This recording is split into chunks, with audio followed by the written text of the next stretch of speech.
Welcome to the SB Grid YouTube channel. Software tutorials by developers, lectures by structural biologists, unique content brought to you by SB Grid.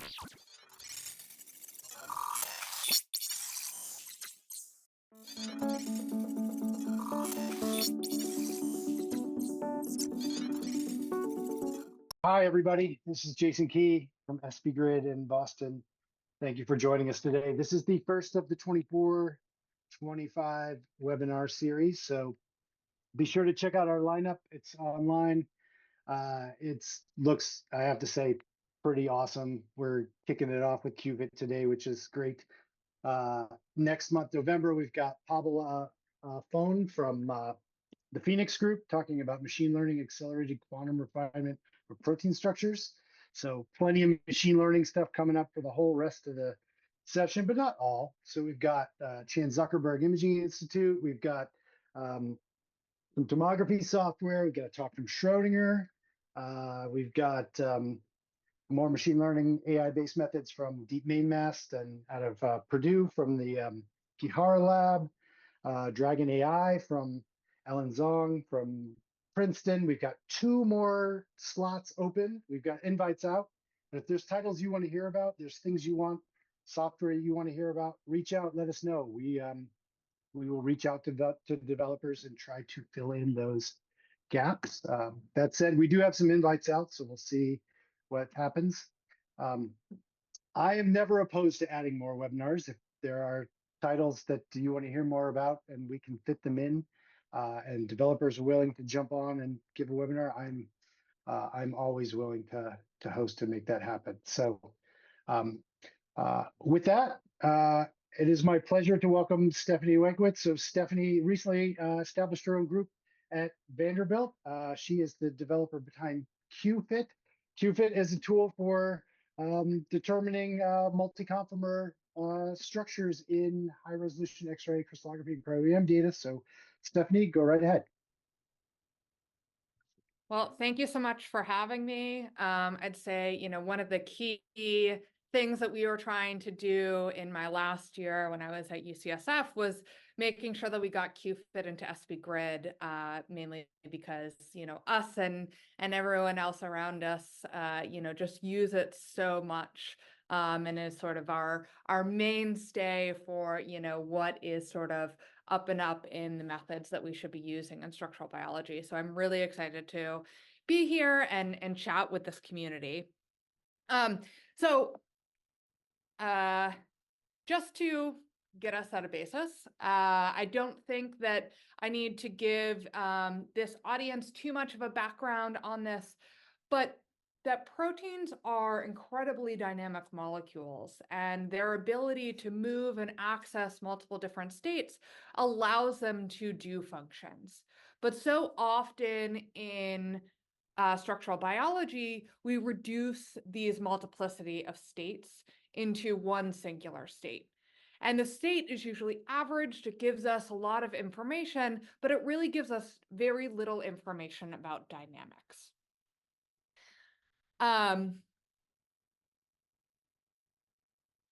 So if we think about sort of the dynamics and the impacts that that protein dynamics have, we can think about this on a free energy landscape. So on the x-axis is your accessible conformations, your y-axis is your free energy, and unfolded proteins sort of sit at that top. And they have access to many conformations, but they're incredibly unstable. And then upon folding, proteins reduce their accessible conformation, so that landscape becomes narrow.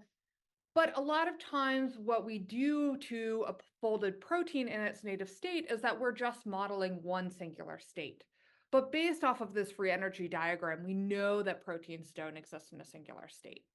So folded proteins exist in multiple states, and all of these states enumerate their native conformational ensemble.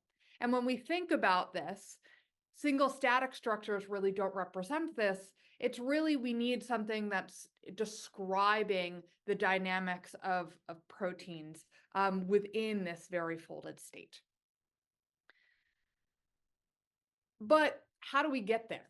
In structural biology, what we often are given to be able to model this ensemble of states that exists in experimental structural biology data, we get a data set that looks like this, right? Everyone's sort of favorite electron density, and this is even, a really good one.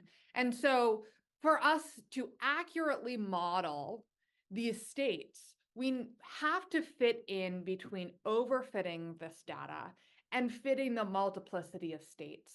And this is really hard because a lot of times these multiplicity of states are very fine differences. They're sub-angstrom differences between different states, but that can really contribute, as I will tell you later, to the functions of proteins.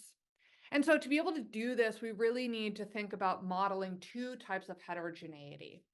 And so the first thing that comes up that this talk is really going to be talking about is conformational heterogeneity.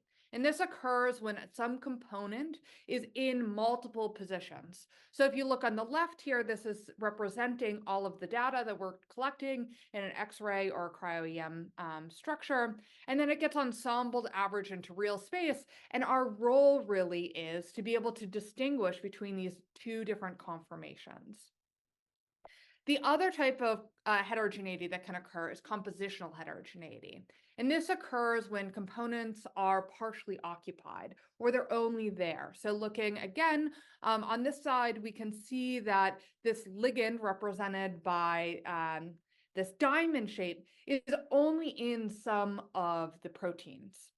But when we finally get out an ensemble averaged map, you get out a just very weak value for the ligand. And so we have to distinguish between an apo conformation and a ligand-bound conformation in order to fully explain the data that we have underneath here. And so ultimately, what we have is this deconvolution problem where we have a map with all of this averaged information, and we need to start to deconvolute the individual states. And this becomes even more complex because conformational heterogeneity exists across scales. So I'm going to talk to you a lot about sort of our work on this small scale of how do you do this sort of in side chains and backbones and very small subtle angles. But the conformational heterogeneity that you see on sort of that small scale also exists on much larger scales, thinking about sort of domain level information in different conformations. But what becomes even more tricky is on top of this, that conformational heterogeneity is intermixed with compositional heterogeneity. And so ultimately, we need tools that are able to really distinguish the conformational heterogeneity, the compositional heterogeneity, and do this across scales. And so why is this important? Well, once you start looking for sort of ensembles and the roles that ensembles have, they start popping out a lot. And so this is really important when we think about how do we use structural biology to understand enzyme catalysis, when we think about it, how to understand ligand binding and oligomerization, we think about mutations, macromolecular machines, etc. And so if we think about sort of what does conformational heterogeneity actually entail, if we have the same residue, but some sort of different perturbation, so let's say a ligand binding or mutation, it would oftentimes result in a different distribution of conformations. So in your experimental data that you're collecting, representing all of the different states that the protein has, depending on whether a ligand is bound or not, the residue might be able to access different states, and the weights or the probability of it being in those states can be very different. But single conformer modeling or these static models don't adequately capture the underlying ensemble. In contrast, what we build and what I'm going to talk to you about today of what QFIT does is called multi-conformer modeling, where we capture the underlying distribution of conformations of proteins in multiple different states as supported by the underlying experimental data. And so you can actually model side chains into multiple states, so multiple conformations, give it an occupancy or give it a weight of the likelihood of it being in each of those states, and then label it with an alt lock. And so while this is done manually, it can be done in Qt, it's incredibly time consuming, it's incredibly tedious, and it's incredibly biased filled within the PDB. And so we have developed an algorithm to really automatically do this, to automatically place these multiple confirmations to help modelers really identify this and use powerful optimization algorithms rather than sort of our human eye to determine this. And so we call this algorithm QFIT. So it's an algorithm to detect and model multi-conformers. We take in a map and a model, so we know where the backbone is of the model. And then we do really extensive sampling to get to identify multiple conformations of the protein. So we do it for the backbone sampling, identifying all potential conformations of the backbone. Using from there, we do a coarse side chain sampling really extensively around any rotamer state that the protein can be in. We then use max pooling to be able to blur both the map and the model. And we use optimization algorithms, specifically quadratic programming, to determine the best fit between map and model. And so ultimately what this algorithm is really doing is it's taking your observed data. This is all occurring in real space. And it's for every single confirmation that we generate, it's getting a calculated value for each confirmation. And so what we're asking the algorithm to do is really assign this weight parameter. For every single potential confirmation that it could be, how best can you weight that potential confirmation, thus that we are really minimizing the difference between our observed and our calculated density. And so to put restraints on the optimization algorithm to make sure that we're really getting a parsimonious model, or a model that you could bring into Coot and you can sort of manipulate and model yourself, we put different constraints on the model, including the fact that weights need to be between 0 and 1, and that the sum of the weights can only be between 0 and 1. We then go back and do exhaustive conformational search in selected areas. So taking sort of identification of where side chains are likely to sit from our first sampling and doing very, very exhaustive sampling. From here, we add on and we also sample B factors in here. And then we follow this up with mixed integer quadratic programming to optimally fit side chains and backbones into multiple conformations. And here we add in an additional integer constraint, ensuring that the number of conformations that can come out is somewhere between 1 and 5. Again, trying to really make the model parsimonious. And additionally, we add on a Bayesian information criteria, which allows us to really restrict and make sure that adding more parameters to the model, which makes the model much more complex, is still beneficial in terms of explaining the additional density. And so on top of the different conformations that we get, we also really nicely get occupancy from here. So we take these weighted parameters directly from the algorithm and assign each conformation their occupancy. And so this really allows us to not only see the conformations that side chains or backbones could sit in, but also sort of their relative occupancy and use that information. After doing this for every single residue across the protein, and I will say this can all be parallelized in the side chain sense, we then go and put the protein back together, looking for connected segments really to minimize both residual density and also to optimize the geometry, really paying attention to the connectivity between alternative conformations. And so we generate all potential conformations between single conformers in the backbone using the same quadratic programming optimization algorithms that we used before to optimally choose. And finally, we use simulating annealing to determine appropriate labeling. So the way that multi-conformer models are labeled is with these Alt-A and Alt-B, in which Alt-As can see all Alt-As, or anything without an alt-locked label, but they can't see alt-Bs. And so simulating annealing ensures that we are labeling the protein correctly. And ultimately, this gives us a reassembled multi-conformer model that gives us really clear information on the multiple conformations that proteins have, and also their relative occupancies. So we took this algorithm and we went to apply it to a large set of structures in the PDB. So we took all structures that were better than 2 angstroms, and we took a random subset of those, 80,000 subset of those, and asking the question of if we look at R-free between deposited models that are re-refined and QFIT models that have been fed through QFIT and go through the same refinement protocol as our deposited models, what happens to the R-free? And so we observed that over these 80,000 structures, that we get about a 2% improvement in R-free in about 80% of the structures. And so this really represents that if modeling multi-conformer models or modeling more ensemble models, which we know sort of exists in the experimental data, can really improve the fit to experimental data. And importantly, we did this without overfitting to the data. So we still see a very similar R gap between the QFIT models and the deposited models.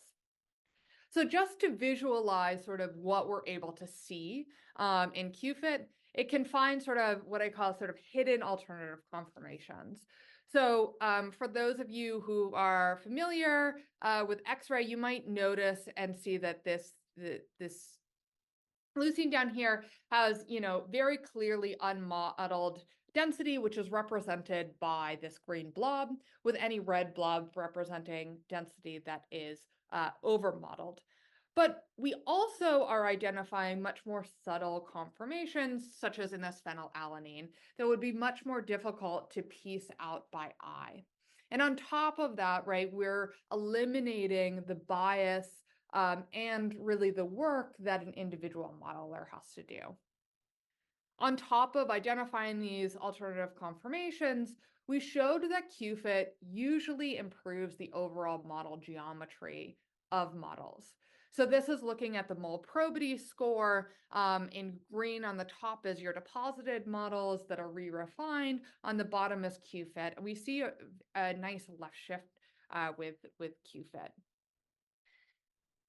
And so if we think about this in sort of one singular model, attempting to fit a conformation, a single conformation of a side chain into data that should really be represented by multiple conformations often can cause strain. So here we're looking at sort of the bond length. And when we model this using multiple conformations, we're able to get much closer to the ideal bond length, which is 1.791 angstroms. And we also nicely model this little piece of density that was initially missing in the deposited model. And what we're really excited about, and what I'm excited to tell you more about today, is that we've really started to transform this into thinking about how can we do this in EM. As EM is getting to better and better resolution, we're able to actually detect alternative conformations in EM. But I also wanted to take this moment and sort of talk, I think, to this really educated community that might have some ideas on sort of the additional challenges that we really have with the EM modeling. And so I kind of group these into 3 categories. The first is really thinking about local resolution and the fact that local resolution varies so much greater in EM structures than in X-ray structures. The fact that the way that people process maps is very diverse and is not always documented. And so the map sharpening differences gives us a lot of trouble in actually being able to identify multiple conformations of side chains, even if the data supports it. And then always this question of sort of, are we overfitting and how do we actually detect this? So we have mainly implemented Q-score to select residues to model using local resolution, but are hoping to move towards more local resolution maps. We also, for map sharpening, we redo uniform resharpening of all maps using Phoenix Auto Sharpen. But again, this is based off of the input model, and so sometimes we'll hide conformational heterogeneity existing in the maps. And then the overfitting question is still sort of an open question of how do we actually ensure that we are not overfitting this data. But with sort of these models, the next thing is sort of thinking about sort of, okay, so now you can model multiple conformational states. And again, I'm talking about, very, very subtle conformational states with side chains and backbones. What information does this actually give us? And so we took this and tried to think about this from a thermodynamic perspective. So much of structural biology focus on enthalpic interactions. We're able to see it, we can visualize it, we can see these hydrogen bonds. But biology doesn't really care about enthalpy. It really only cares about optimizing for free energy. And so the question is what about entropy? And so if we go back and think about these multiplicity of states that protein have, that every single different state, every single microstate that the protein accesses contributes to its entropy. And so by enumerating the potential number of states, we actually can get metrics of entropy. And the multiplicity of conformations that a protein is able to have in different states contributes to the protein conformational entropy. And really critically, the majority of protein conformational entropy really comes from side chain fluctuations. And these side chain fluctuations are not things that are disrupting crystal lattices. They are not leading to different classifications in maps from EM. And so we're looking and trying to distinguish these multiplicity of states that proteins have really by being able to fit very subtle and small changes in backbones and side chains. And so this information on conformational entropy has really come from the world of NMR, where it's provided key insights into the impacts of conformational entropy. So here I'm showing a study of looking at the cap protein. It's a transcription factor bound to DNA up at the top. All of these probes are measuring how disordered different methyl groups are in this protein upon binding. So anything that's blue means that it's becoming more rigid upon binding. And any red or yellow means it's becoming more flexible upon binding. And so NMR has really given us this insight that conformational entropy of proteins really drastically can change upon some sort of perturbation. And oftentimes this can happen without the protein getting into sort of a very different macro conformational state. We have also seen from NMR that protein conformational entropy is correlated with ligand binding entropy. So here, this comes from Josh Wan's group, where on the x-axis is the NMR order parameter, with unbound being more flexible on your right and bound more flexible on your left. And they compared this to ITC measurements of binding. And so they took ITC and then they accounted for both solvent entropy using solvent accessible surface area and ligand and rotational entropy. And so what this left us with is just the values that are estimated to contribute to protein conformational entropy. And so they saw that there's a really nice trend where protein conformational entropy is correlated with binding entropy. So each of these points is a different protein ligand complex, which with each color representing a different protein. And so they saw this really nice linear trend. But while this gives us a really great platform to think about how has biology used and evolution used conformational entropy to control functions, how can we be thinking about using it with medicinal chemistry? What NMR really gives out is what is the structural mechanism underlying conformational entropy? And how does this actually relate with enthalpic interactions or different structures that the protein can take on? And so, sort of representing this on a single uh, residue basis, the implications of conformational entropy can really be different depending on the underlying structural characteristics. And so, if you have a single residue that is accessing here two different rotameric states, your teal and your purple, they can sort of have the same width, representing the same, the x-axis representing the same amount of conformational entropy. But you can also have another case where a side chain is now accessing three conformational states, in which you can now have a different metric for conformational entropy. But the structural implications of a side chain accessing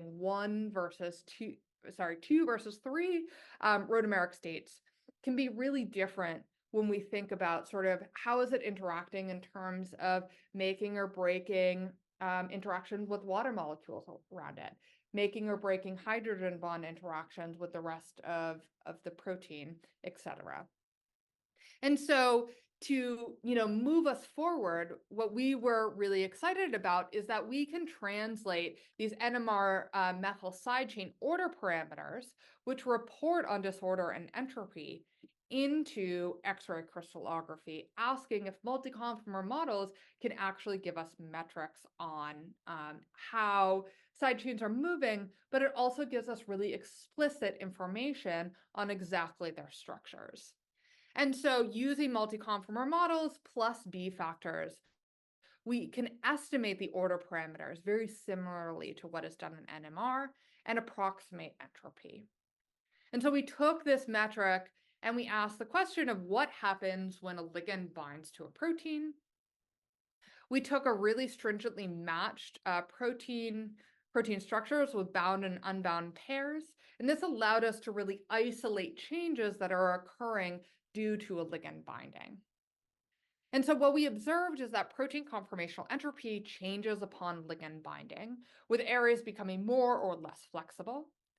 But when we look in sort of the binding site residues tend to lose conformational entropy. They tend to become more rigid. And this totally makes sense if we think about a ligand coming in, it's going to reduce the amount of fluctuations or entropy that these side chain residues can have. But what we also observed is that the greater the decrease in binding site entropy, so the more rigid that binding site residues became, the greater the increase in distal entropy.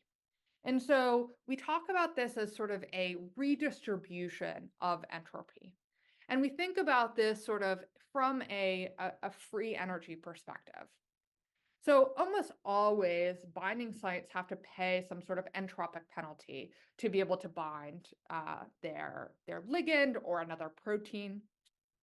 And so you go from a relatively you become less favorable in terms of your entropy. But the rest of the protein also contains entropy, right? This is a sort of, you're talking about the entire system. And so you have a case where you could have distal regions or areas outside of the binding site that also decrease entropy. This is sort of the thinking of, when a protein binds to a ligand, it really loses all dynamics and kind of becomes a rock. But this would result in the protein having to pay an enormous entropic penalty upon binding anything, which could be compensated by enthalpic interactions. However, it does have sort of another choice where the protein, if distal sites can increase entropy, you're going to have to pay a much lower entropic penalty to be able to bind to ligands. So if the system can increase entropy anywhere, then the entire system is going to be losing less entropy upon binding.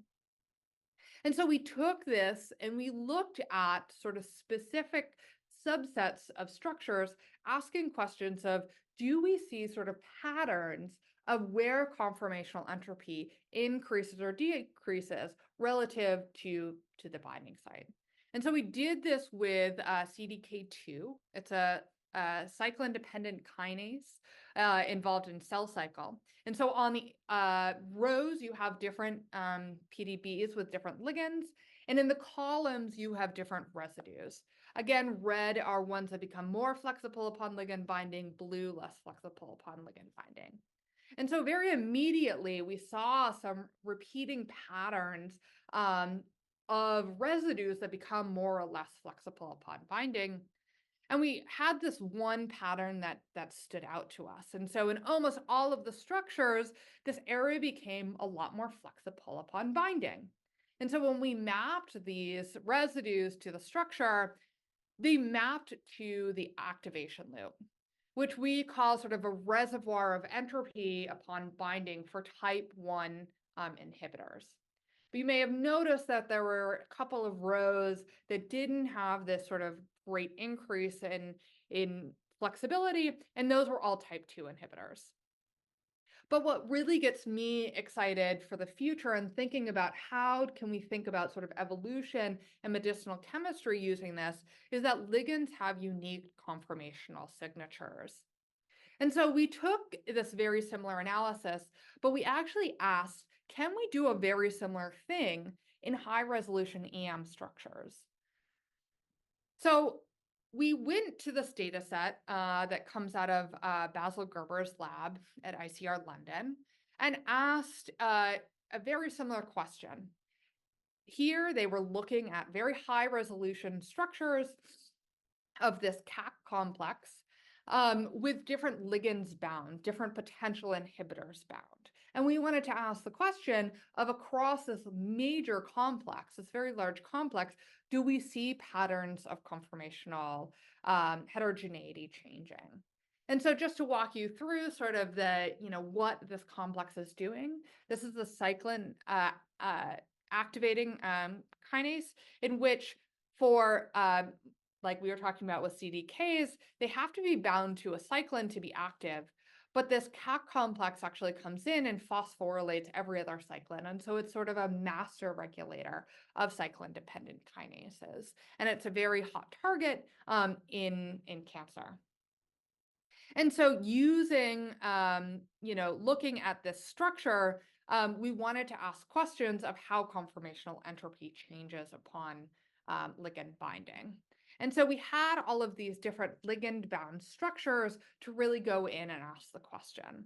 And so the first thing that we did after running QFit on all of these structures is just asking some questions on, how much do these structures change upon ligand binding? And really looking at an RMSD of backbones, we really see no change. And this is fairly typical when you have inhibitors binding. You don't see massive changes of conformation across the protein. But if you kind of look in and see the flexibility of different areas of the protein, it starts to tell a much, much different story. So what we were able to observe is that conformational heterogeneity seen throughout the protein really differed depending on the ligand bound. And this was really highlighted by aromatic residues in the structure, of which we had a lot of confidence that even in tricky EM maps, that we were really confidently fitting multiple conformations of the ligand, of the side chains as supported by the density. And so we asked the question of where does conformational heterogeneity change in these bound structures, in which we did a very similar analysis where you have all of your residues, and this is across the entire complex on the x-axis, and different PDB structures on the y-axis. And so we noticed that you can sort of see different levels overall of flexibility across the structures depending on what ligand is bound. But something that really popped out to me was that you have large differences in the flexibility depending on the ligand bound really in this end lobe of the kinase. But zooming into their binding site, what we actually observed is that ligands are actually in multiple different conformations. And so in structures where we saw that these beta sheets were much more flexible, they were actually had multiple conformations of the ligand. And so, to be able to really fully model all of the conformational heterogeneity, we really have to be able to model the ligands. And so this brought us to sort of our next question of how conformational or compositional heterogeneity, how much do ligands have?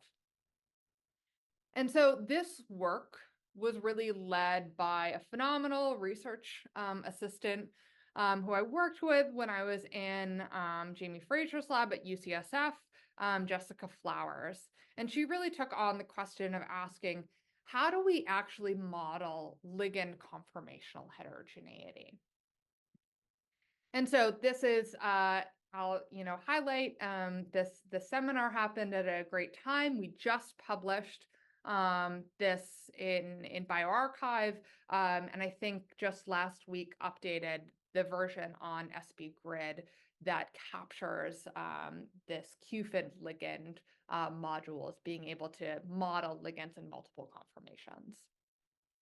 So when Jessica went to establish this question, we had a method that was able to model ligands in multiple conformations. However, almost always, it ended up with a much higher strain of the ligand. And this was due to just when we initially made the method about 6 or 7 years ago, our knowledge about sort of torsional strain and being able to estimate it from computational chemistry was just so much lower than it is today. And so Jessica decided to take on this question by asking, are there new ways that we can sample conformations of ligands and fit them into the density? And so she turned to the experimental torsional knowledge distance geometry conformer generator from RDKit. And what this generator does is it looks at the maximum and minimum distance that each atom pair in the ligand can be. And it creates conformations based off of this matrix.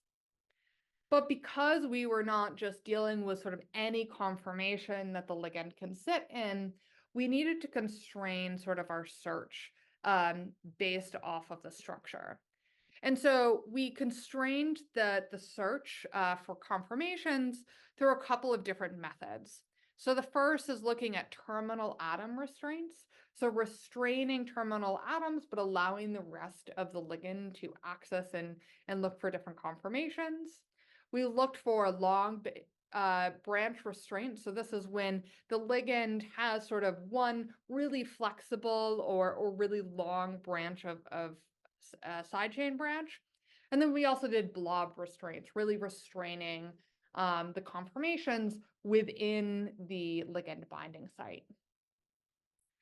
After generating conformations, we used the same mixed integer quadratic programming to determine the best fit to density. And so what we were able to identify is that oftentimes we are able to identify multiple conformations of ligands, and this not only improves the fit to density, but now we can also improve the strain. So very similar to our protein example, where if you're modeling a single conformation of a side chain in where there should be multiple conformations, you often get an increase in strain. But we were able to overcome this in the ligands by appropriately modeling multiple conformations. And so just across our data set, we looked at the difference of real space correlation coefficient, asking if we're improving the fit to data. And then we were also looking at the strain. And so anything in this white box here indicates that in both metrics, we're improving these. We also really expanded this algorithm to look at new chemical types that are becoming increasingly important in drug discovery. So the first were macrocycles, and these are notoriously flexible molecules, and they often have a really hard time fitting into density.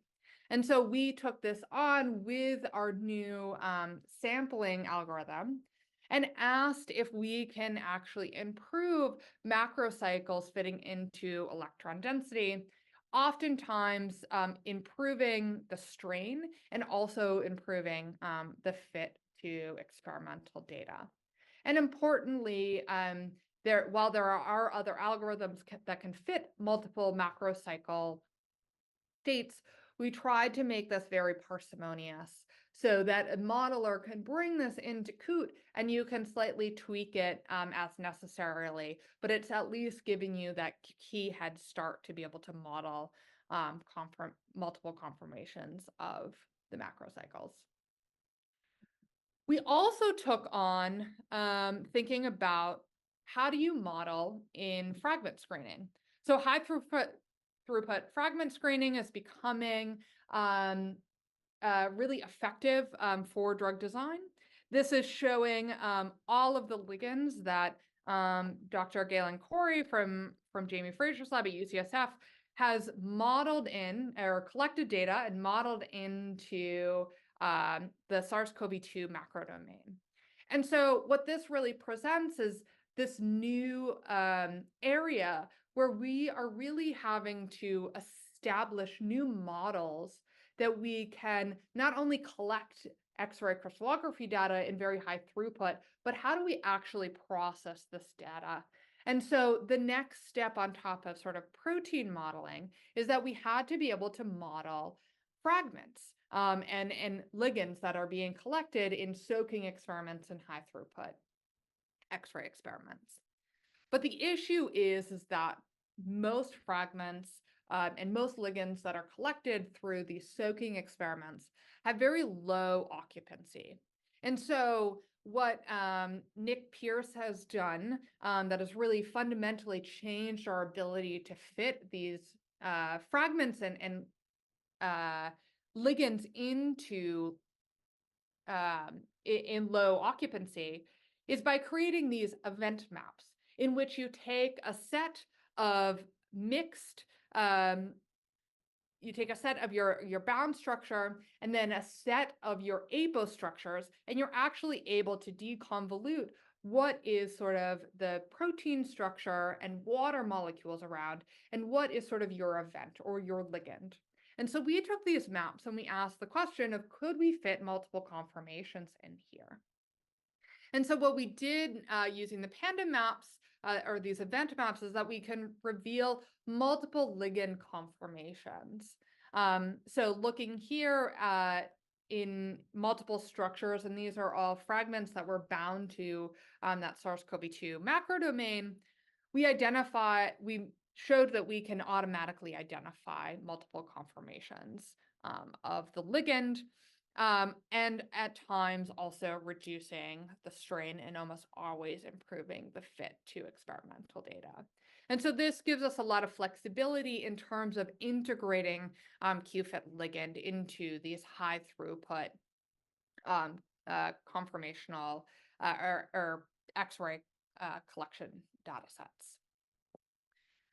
But I want to end this discussion talking about, while we and so many others are building great methods to be able to model conformational and compositional heterogeneity, I think, none of us can sort of get away from thinking about how is the modeling and sort of how we're encoding all of this information going to be used in the future in machine learning and in AI.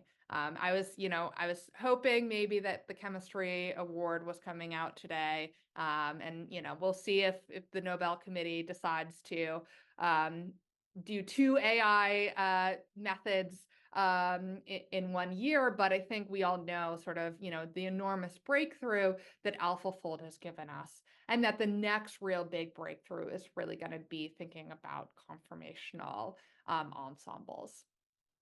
But be able to get there, we really need to think about how we're encoding this conformational heterogeneity and compositional heterogeneity in our models.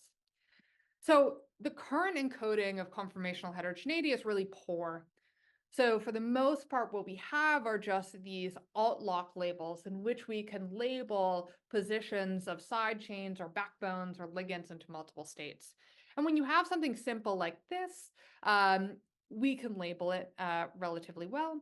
But when you have this complex integration of whether you have parts of the backbone in a loop that's sort of in an out conformation, and then you also have that Aspen in multiple conformations, it becomes really difficult to think about how do you actually encode this correctly. We clearly have this teal being Alt A and this loop in or purple being Alt C, but then how do you label this alternative conformation? Do you just duplicate all of these other atoms in blowing up sort of the parameters in a model? Or do you figure out another way in which you can have hierarchical information about compositional heterogeneity? And so what we've been working on, and this is with an enormously helpful group within the PDB dev, is how do we actually encode hierarchical information about compositional heterogeneity? And so we're using the fact that in MMSIF, which we're all transporting to, at least for new depositions, it allows us to be a lot more expressive in terms of encoding compositional and conformational heterogeneity. And so what we've started to develop is this external loop of which you can be much more expressive on what exactly alt locks are describing. And so while in the atom table, alt locks will stay, you have this external loop in which you can be a much more granular about how different alt locks are actually related to each other. This information is going to be fed in hopes that it will be fed in for restraints within refinement programs, allowing this hierarchical information. And this is also extending to thinking about compositional heterogeneity, which right now is also poorly encoded, in which you just can encode the bound conformation in one alt or the other.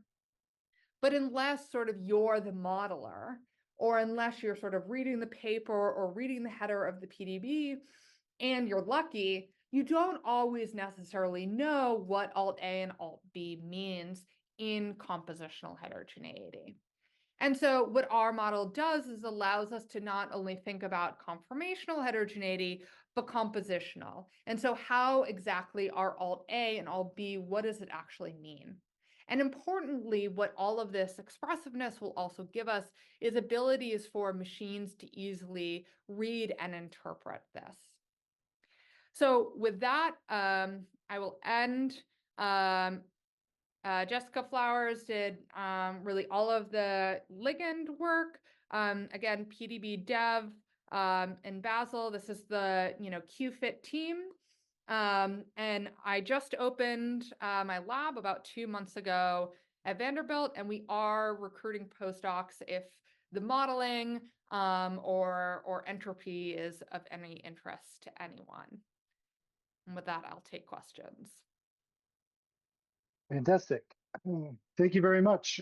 Questions, you can raise your hand in the React button. So you click the raise hand, and that will bump you to the top of the list, and I can call on you. You can unmute, or you can just send your question. I don't know if we have the Q&A or the chat open. They're pretty similar. Just send it in, and I will pass it on, and we can go from there. Oh, here comes a few. So Let's see, what methods can be used for separation of multi-ligand conformations in cryo-EM datasets? When it comes to 3D classification of multiple conformers within the ligand site, what levels of evidence would convince you that separation is effective or appropriate?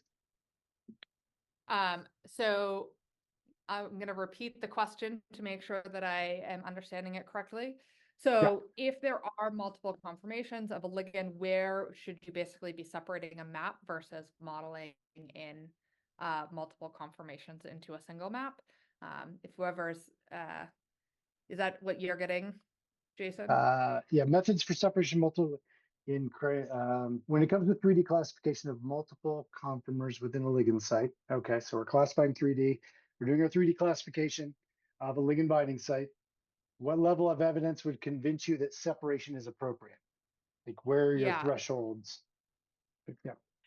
So I will say, we do not, I have not had a lot of experience with sort of 3D classification. However, I would be very skeptical to separate and do 3D classification only based off of a ligand site. I think that that's probably not sort of enough signal to be able to differentiate. Now, if you have sort of larger conformational changes within the protein, potentially you could, but I would err on the side of keeping all of that data and map together, and then modeling in a ligand at a lower occupancy.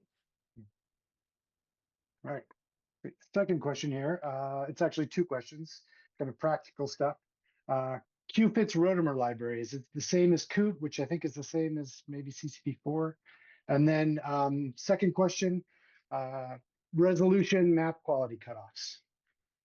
Yeah, so first one is, it's the penultimate Rotamer library that it uses. And so I'm not familiar with COOT, but I believe it's the same, or it's very similar. In terms of resolution cutoff, so X-ray, we've shown really that it's best if it's better than 2 angstroms. And I would even say sort of at 1.8, you're definitely starting to fall off in our ability to detect. For EM, we've gotten up to about 2.2 angstroms, in which we're relatively confident that we're able to detect alternative conformations, but that's sort of an area of active development. How far can we push up that resolution threshold? Cool. I had a question. It's kind of a more general one, and I guess it's just based on your survey of all of these different ligand bound states and like ligand bound and unbound, all things being equal, trying to assess the contributions of enthalpy and entropy. Are you aware of cases where there are restrictions either conformationally or chemically on the entropic side that give rise to the opposite effect, where you see the same structure, but you see like KD is impacted, or like some sort of restricting the entropy goes the other way? You know what I'm trying to say is that, yeah. Yeah. Do you see Yeah. these at all? Like, it should be possible, right? That you would be able to, it would be practically challenging, but it should be possible. Yes. So I would say measuring that in terms of KD is sort of active development, but I will point you to a new paper out of Yifan Chang's lab that just came out a couple of weeks ago, in which they looked at TGF beta, and they actually put antibodies in different parts of the receptor, and they showed that depending on where it's binding, that it's actually redistributing the entropy elsewhere, sort of around there. And so it's starting to touch on this concept of you can actually, direct it, or if you restrict it sort of in one area, you may, redistribute it in another. Well, that's interesting too, because it also suggests that if you do restrict one area, does it arbitrarily just have to go somewhere, or does it do it in a way that's structurally conserved or evolutionarily maintained? Yeah, I don't know. Interesting. I don't know. Yeah. I'll also say, there's a lot of very similar evidence of this in cooperative systems, of which you see it in both negative and positive cooperativity of increasing or decreasing entropy, which is, that is a very clearly evolved mechanism. Yeah. I guess I had one other question. And if there are others, feel free to raise your hand or throw them in the chat. I know Pete's got one too. I'll throw mine out because it's pretty simple.